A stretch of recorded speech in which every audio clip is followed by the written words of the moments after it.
Hi guys, it's Marlen. Welcome to my channel. Today I want to share with you guys how I make Mexican rice. This is my version of how I make the rice.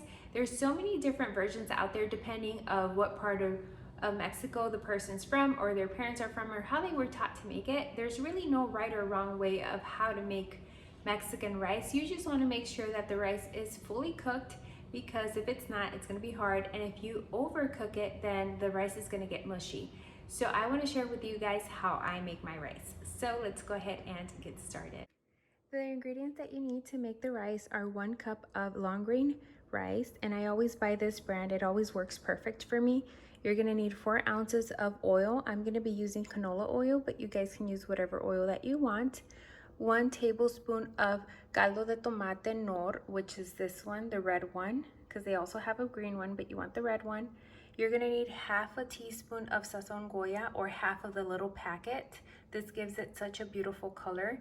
You're gonna need a piece of onion, a piece of green bell pepper, a small garlic clove, and some little leaves of cilantro, and your water. So these are the ingredients that you're gonna need to make the rice. So I'm gonna turn on the stove to a medium-low heat, and I'm gonna go ahead and add my oil.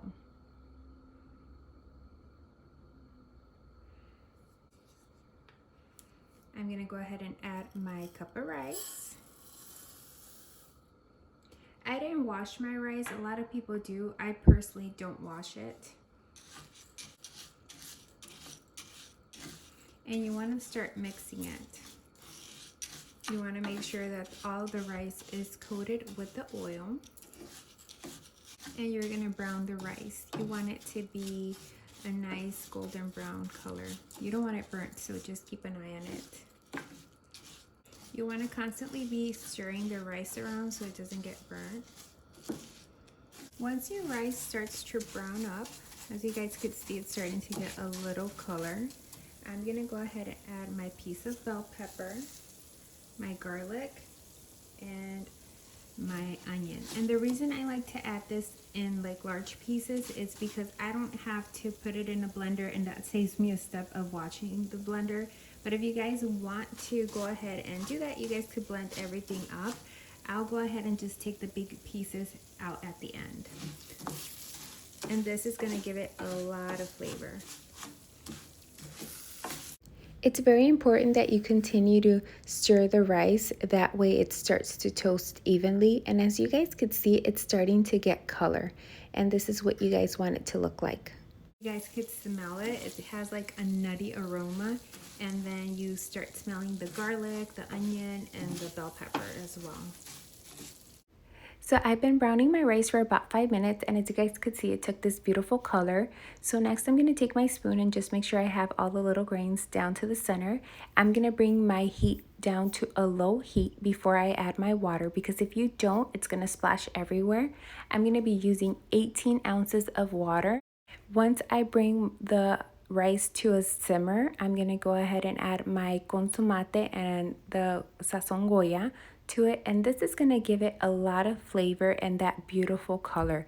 I'm going to take my spoon and I'm going to go ahead and just give it a little mix. That way it is distributed evenly throughout the rice. So at this point, you can go ahead and add the cilantro if you like, or you can add it a little bit later.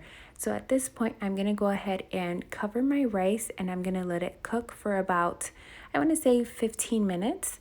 I want to make sure it's simmering before I cover it up, and then I know that I'll cook it for 15 minutes. My rice has been cooking for about 15 minutes, and it's probably halfway there. As you guys could see, it still has water, but the rice doesn't look fluffy yet. So at this point, I'm going to go ahead and add my cilantro. And like I said, you could add it now or you could add it before when you added the water. It's totally up to you. I'm going to add my cilantro, and I'm going to let it just sit there. I'm going to cover it for about 15 minutes on a low heat, and I'm just going to let it cook. And this is what it looks like 15 minutes later. Look how beautiful and fluffy this rice looks. It is amazing, and it smells so good. So next, I'm just going to turn the stove off, and I'm going to let it rest for 10 minutes before I serve it. So I've let my rice rest for about 10 minutes and this is what it looks like. My rice is done. It's nice and fluffy. I think letting the rice rest towards the end is very important. So as you guys could see, it's just perfect. So next, I'm gonna go ahead and just start removing the large pieces of onion, the bell pepper, and the cilantro. You could either leave it in there and as you're serving it, just go around it, but I'm gonna go ahead and just take it out. And I won't forget my piece of garlic either. I know it's in there. And this gives it that same great flavor as if you were blending it. So it's just easier to do this. I find it it saves me that one extra step. A lot of people like to fluff up the rice. I usually don't, but I'm showing you guys the texture of it. I want you guys to see how nice it is. It's just cooked perfectly because it comes apart. If you put too much water, your rice is gonna clump up. And if there's not enough water, then it's gonna be hard. So my rice is done. As you guys could see, it's just perfect. It's so good. It smells delicious. So I am ready to enjoy my rice with my entomatadas. As you guys could see, I made some entomatadas and I'm going to pair them with the rice. So I'm going to go ahead and serve it. I find it that when you cook it for 15 minutes and then lower the heat down for another 15 minutes and then let it rest for those 10 minutes, it makes such a big difference. It just cooks that rice perfectly. And it's better to have your rice undercooked than overcooked because you can always fix undercooked rice. I hope you guys enjoyed this video. Thank you so much for watching. I really appreciate it. If you haven't subscribed to my channel, please do so. That would really help my channel out. Thank you. Till the next one.